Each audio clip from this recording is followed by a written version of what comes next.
Este censo agropecuario por primera vez va a incorporar a comunidades indígenas. Las comunidades indígenas históricamente fueron censados a través del censo de población y vivienda, ¿verdad?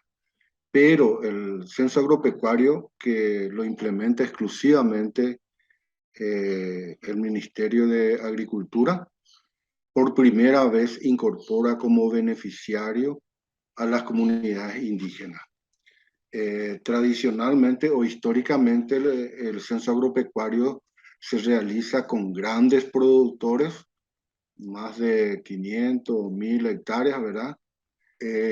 La agricultura familiar de los campesinos y en esta oportunidad por primera vez con las comunidades indígenas.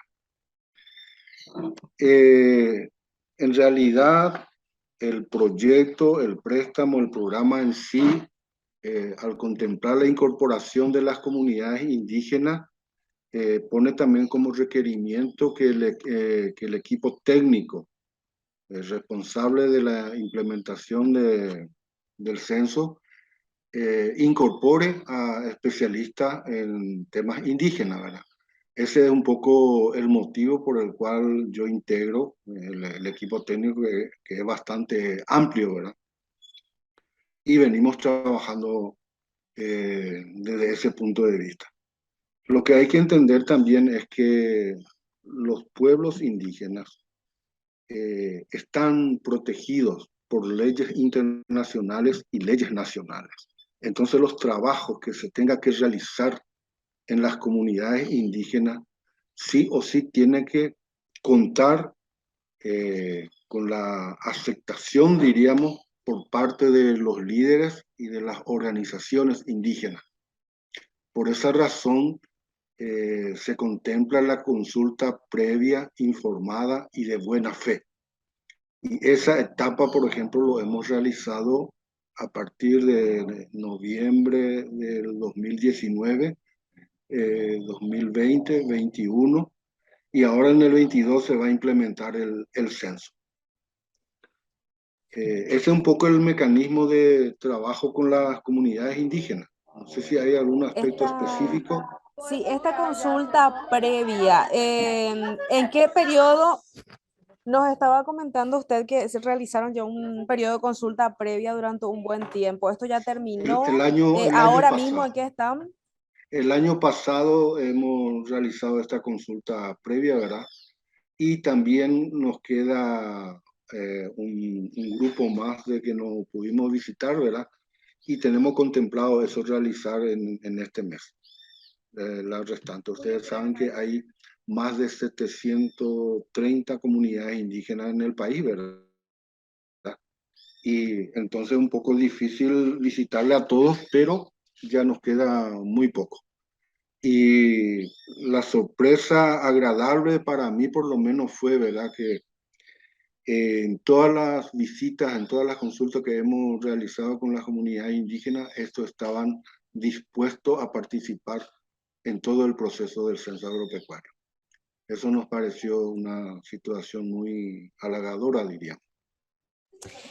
Luciano, ¿en qué zonas se va a realizar el Censo Agropecuario Nacional? Lo decía usted, son muchas comunidades. La idea de este censo 2022, CAN 2022, es llegar a cuántos departamentos, a cuántas comunidades indígenas.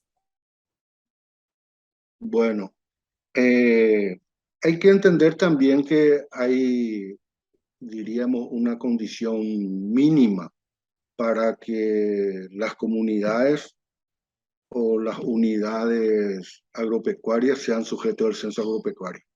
¿Qué quiere decir eso? Que eh, ustedes saben que acá en Asunción tenemos también comunidades indígenas, tenemos en Lambaré, tenemos en Luque. Sin embargo, estas comunidades, estos asentamientos no son sujetos del censo. ¿Por qué? Porque solamente son sujetos del censo aquellas comunidades que desarrollan actividad agropecuaria y que se encuentran en la zona rural, diríamos. Entonces, tal vez lo más fácil es decir cuáles son los departamentos que no tienen comunidades indígenas. Y ellos son de los 17 departamentos Central, Cordillera, Paraguarí, Ñeembucú y Misiones. Es decir, que 12 departamentos del país tienen comunidades indígenas y en esos departamentos se va a realizar el censo agropecuario con las comunidades indígenas que se dedican a la actividad agropecuaria. Porque, por ejemplo, tenemos en las ciudades de Filadelfia o de Loma Plata, Mariscal Estigarribia mismo también, ¿verdad? Que viven en zona urbana, o sea que son indígenas, son comunidades, pero que desarrollan sus actividades en la zona urbana. Esas comunidades, por ejemplo, no van a ser sujetas a censo agropecuario. Las personas que tienen que relevar los datos en comunidades indígenas, los censistas, ¿recibieron una capacitación aparte? Vamos a decirle, ¿se dividió ya eso previamente o todos los censistas recibieron la misma capacitación? Sí, hay una estructura censal a nivel del ministerio, ¿verdad? A nivel departamental. Esa estructura censal está integrada de esta manera.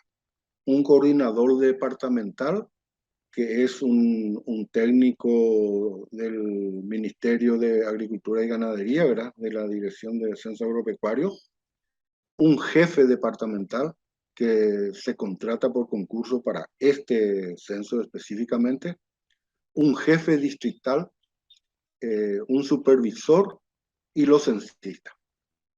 La sugerencia nuestra y la que se ha adoptado para la implementación de este censo es que los censistas sean indígenas.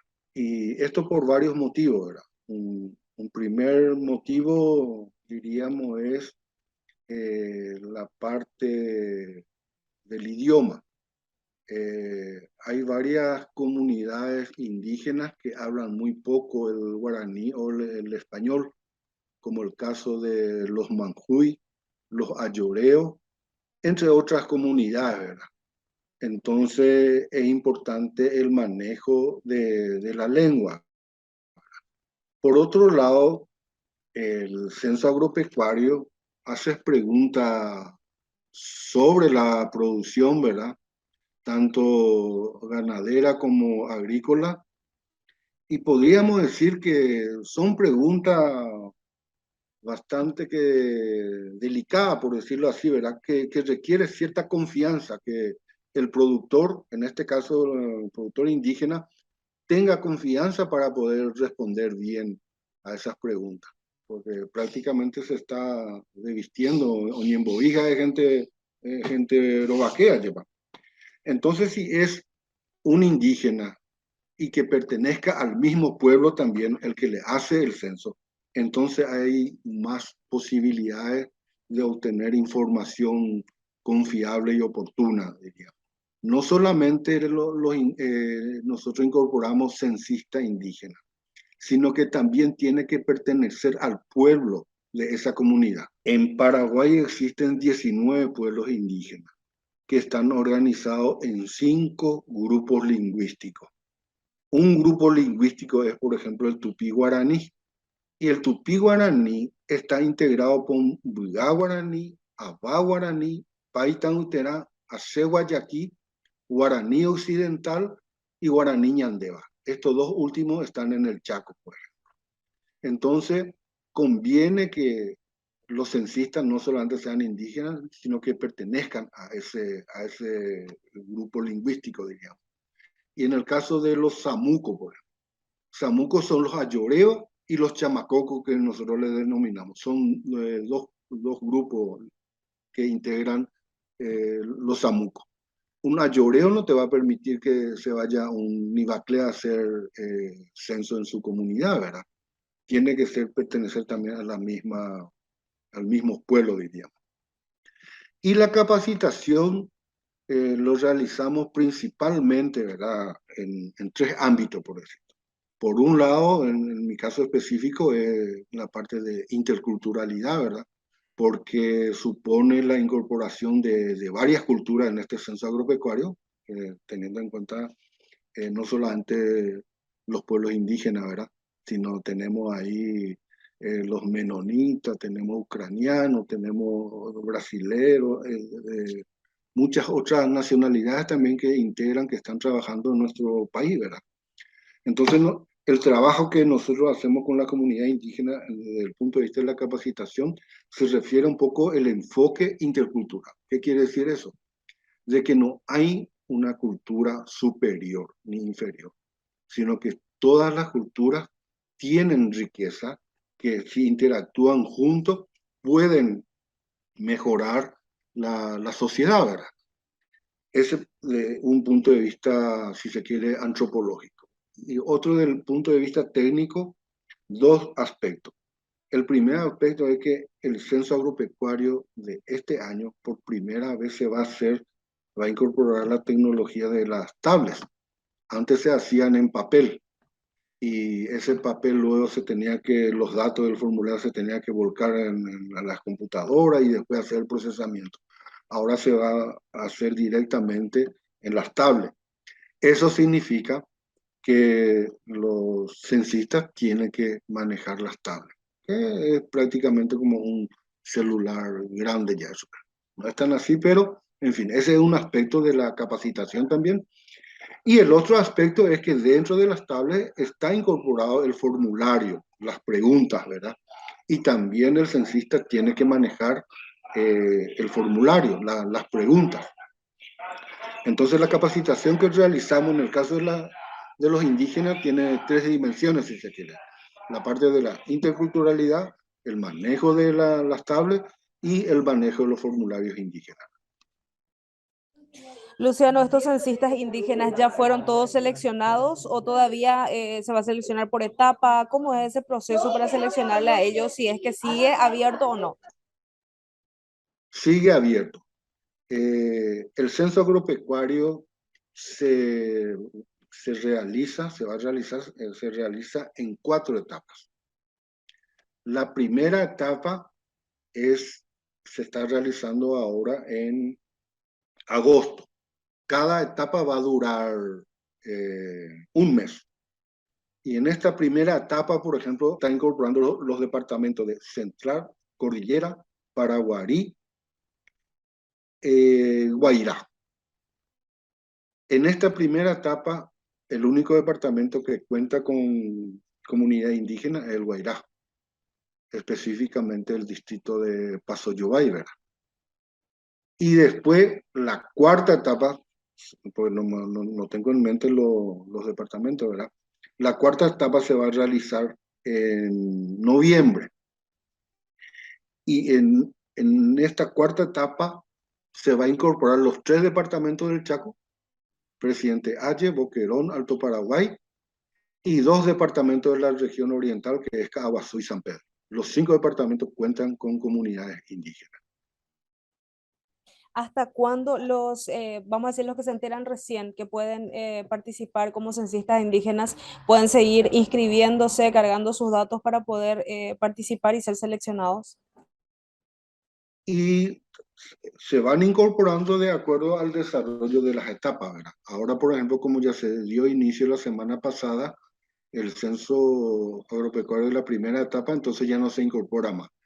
Pero sí se van abriendo las convocatorias de acuerdo a la etapa. Es decir, que la segunda, la tercera, la cuarta etapa están abiertas. Esta primera experiencia, sabemos que ustedes están en contacto permanente. ¿Cómo están estas tareas de Guairá, las primeras? ¿Cómo están recibiendo a los censistas, las comunidades indígenas? ¿Cuál es el reporte que tienen ustedes con el trabajo que están realizando? Y los censistas, en el caso del Guairá, ¿verdad? Para las comunidades indígenas son los propios indígenas. Ustedes saben que casi en todas las comunidades, principalmente en la región oriental, ¿verdad? Hay docentes, hay maestros, hay promotores de salud, hay gente que tiene el perfil para censista. Y yo justamente la semana pasada participé en una capacitación con ellos, con todos los censistas, no solamente los indígenas, ¿verdad? Un día antes de empezar el censo, y lo están realizando bastante bien, porque de cerca están acompañándolo los jefes distritales y los supervisores, ¿verdad? Y cualquier duda, cualquier problema que tengan, ellos son acompañados ahí en terreno.